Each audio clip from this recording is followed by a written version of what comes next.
Good afternoon guys.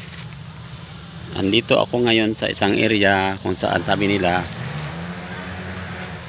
may malaki daw sawa dito nakatira.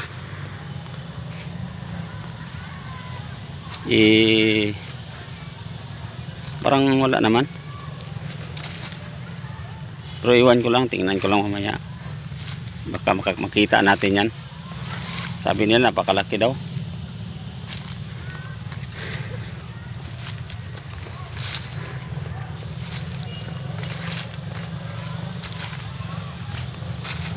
Oh, kalaking area ito.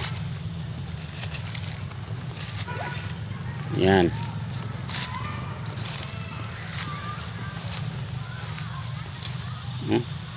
Maganda oh.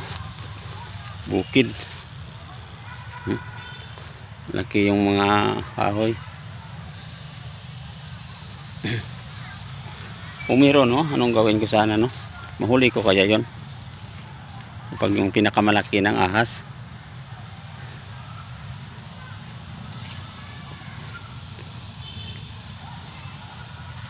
Patuloy lang tayo na lumalakad pa punta dyan sa pinakaliblib na lugar na yan. Salamat guys, update later.